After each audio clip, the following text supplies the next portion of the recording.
കൃഷ്ണ കൃഷ്ണ മുകുന്ദ ജനാർദ്ദന കൃഷ്ണ ഗോവിന്ദ നാരായണ ഹരേ അച്യുതാനന്ദ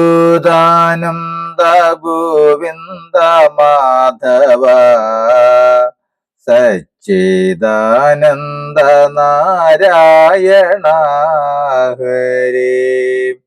ഓം ശ്രീ ഗുരുവായൂരപ്പ അഖില ഗുരു ഭഗവൻ നമസ്തേ. നമസ്തേ. ഇന്ന് വ്യാഴാഴ്ച, മഹാവിഷ്ണു പ്രീതിക്ക് അത്യുത്തമം.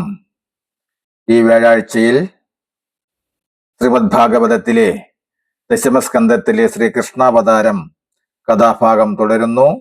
പൂതന മോക്ഷം. നന്ദഗോപന് അതീവ തേജസ്വിയായ ഒരു പുത്രൻ പിറന്നിരിക്കുന്നു. നന്ദഗോപപത്നിയായ യശോദ ഇപ്പോൾ അതീവ സന്തോഷവതിയാണ്. നന്ദഗോപർ കുഞ്ഞു പിറന്ന സന്തോഷത്തിൽ ദ്വിജശ്രേഷ്ഠന്മാർക്ക് ധനം, ഗോപ്, വസ്ത്രം, സ്വർണം എന്നിവ ദാനം നൽകുകയും ബ്രാഹ്മണോത്തമന്മാരെ കൊണ്ട് സ്വസ്തിയന കർമ്മങ്ങൾ ചെയ്യിക്കുകയും ചെയ്തു. നന്ദഗോപരുടെ പുത്രനെ കാണുവാൻ ഗോപന്മാരും ഗോപികമാരും കാഴ്ചദ്രവ്യങ്ങളുമായി ഭവനത്തിൽ എത്തിച്ചേർന്നു. മധുരാപുരിയുടെ അരികിൽ സ്ഥിതി ചെയ്യുന്ന അമ്പാടിയിലെ ഗോപന്മാരുടെ നേതാവായിരുന്ന നന്ദഗോപർ വസുദേവരുടെ മാതുലപുത്രനാണ്. നന്ദഗോപർ എല്ലാ സംവത്സരങ്ങളിലും കംസന് അടയ്ക്കേണ്ടുന്ന കരവുമായി നന്ദഗോപർ മധുരാപുരിയിലേക്ക് പോയി. കരമൊടുക്കി തിരികെ വരുന്ന വേളയിൽ അദ്ദേഹം വസുദേവരുടെ ഗൃഹം സന്ദർശിച്ചു. ദയാശൂന്യനായ കംസനെ ഭയന്നാണ് തങ്ങൾ പുത്രനെ കാണുവാൻ വരാതിരിക്കുന്നതെന്ന കാര്യം വസുദേവർ നന്ദഗോപനെ അറിയിച്ചു.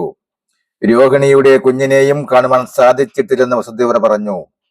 കംസന്റെ ദുഷ്പ്രവൃത്തികളെ കുറിച്ച് അവർ ഏറെ നേരം സംസാരിച്ചു. മരണഭയമേറിയ കംസൻ 10 ദിവസം വരെ പ്രായമുള്ള എല്ലാ പിഞ്ചു പൈതങ്ങളെയും കൊല്ലുവാൻ ഉത്തരവിട്ടു. കംസന്റെ കൽപ്പന ശിരസ വഹിച്ച അനുചരന്മാർ ഒട്ടേറെ കുഞ്ഞുങ്ങളെ കൊന്നൊടുക്കി. രാക്ഷസിയായ പൂതനയെയും കംസൻ ഈ ദൗത്യമേൽപ്പിച്ചു. ആ ദുഷ്ടനിശാചരിണി സുന്ദരിയുടെ വേഷം ധരിച്ച് പല ഗ്രാമങ്ങളിലെത്തുകയും കുഞ്ഞുങ്ങളുള്ള ഭവനങ്ങളിൽ പ്രവേശിച്ച് ലാളിക്കാനെന്ന വ്യാജേന കുഞ്ഞുങ്ങളെ കയ്യിലെടുത്ത് കൊടിയ വിഷം പുരട്ടിയ സ്തനങ്ങളാൽ പാലൂട്ടി കുഞ്ഞുങ്ങളെ കൊല്ലുകയും ചെയ്തു വന്നു. രാക്ഷസിയായ പൂതന നന്ദഗോപരുടെ ഗൃഹത്തിലും വേഷപ്രതന്നെയായി എത്തിച്ചേർന്നു. അതീവ സുന്ദരിയെ അവളെ കണ്ട് പലരും അത്ഭുത സ്തബ്ധരായി. വളരെയേറെ ചിന്തിച്ചിട്ടും അവൾ ആരാണെന്ന് യശോദയ്ക്കും രോഹിണിക്കും മനസ്സിലായില്ല. അമ്പാടിയിലെ ഏതോ ഗോപികയാകും അവളെന്ന് അവർ ധരിച്ചു. പൂതനയെ കണ്ട് കൃഷ്ണന്റെ മുഖത്ത് പുഞ്ചിരി വിടർന്നു. മറ്റാരും അടുത്തില്ലെന്ന് മനസ്സിലാക്കിയ അവൾ കണ്ണനെ കയ്യിലെടുത്തു. ഉണ്ണിയെ സ്പർശിച്ച മാത്രയിൽ അവൾ പുളകതയായി മാറി. തന്റെ വിഷലിപ്തമായ സ്തനത്താൽ അവൾ കുഞ്ഞിനെ പാലൂട്ടാൻ ആരംഭിച്ചു. കൃഷ്ണൻ പാൽ കുടിക്കുവാൻ തുടങ്ങി. പാൽ കിട്ടിയില്ലെങ്കിലും കുഞ്ഞ് മുല വലിച്ചു കുടിക്കുവാൻ ആരംഭിച്ചു. നേരം കഴിയും തോറും ആ രാക്ഷസി വേദന അറിയുവാൻ തുടങ്ങി. അവൾ വേദന സഹിയാതെ കുഞ്ഞിനെ മാറ്റാൻ ശ്രമിച്ചു. എന്നാൽ നിർഭാഗ്യമെന്ന് പറയട്ടെ, നമ്മുടെ കണ്ണൻ പാനം നിർത്തിയില്ല. ശിശു സ്തന്യപാനം തുടർന്നു. പാലിന് പകരം കുഞ്ഞ് അവളുടെ ജീവൻ പാനം ചെയ്യാൻ തുടങ്ങി. വേദന സഹിക്കാനാവാതെ പൂതന അലറിക്കരഞ്ഞു. അവളുടെ യഥാർത്ഥ രൂപം പ്രകടമായി. അവൾ പ്രാണഭീതിയാൽ കൈകാലുകളിട്ടടിച്ചു. അവളുടെ ആർത്തനാദം ദിക്കുകളാകെ മുഴങ്ങി. ഒടുവിൽ ബ്രഹ്മാണ്ടമാകെ വിറകൊള്ളും വിധം പ്രാണൻ വെടിഞ്ഞ് ആ നിശാചാരിണി ഭൂമിയിൽ നിലംപതിച്ചു. ഭഗവാനാൽ മൃത്യുവിനെ സ്വീകരിച്ചവൾ മോക്ഷം പ്രാപിച്ചു.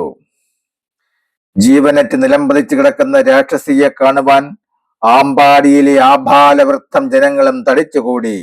ആ ഭീകര രൂപണിയുടെ മാറിൽ യാതൊന്നും അറിയാത്തവനെ പോലെ നിഷ്കളങ്കം കളിച്ചുകൊണ്ടിരിക്കുന്ന ഉണ്ണിക്കണ്ണനെ ഗോപികമാർ വാരിയെടുത്ത് യശോദ മാതാവിനെ ഏൽപ്പിച്ചു.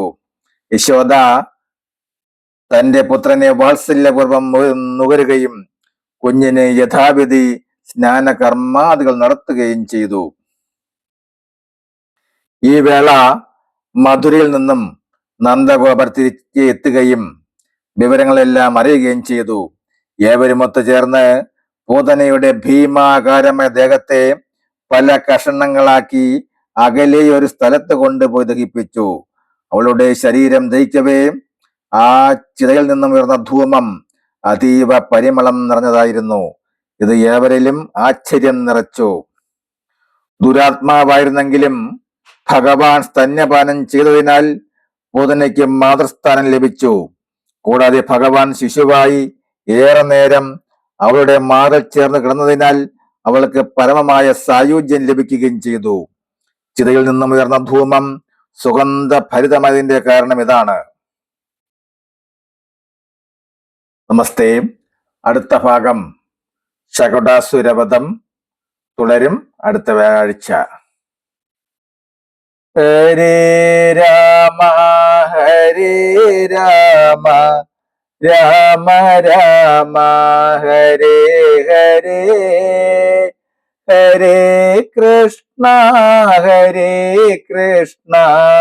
കൃഷ്ണ കൃഷ്ണ ഹരേ ഹരേ. രാധാരമണ മുകുന്ദ മുരാരേ ശരണം മേ തവ ചരണയുഗം.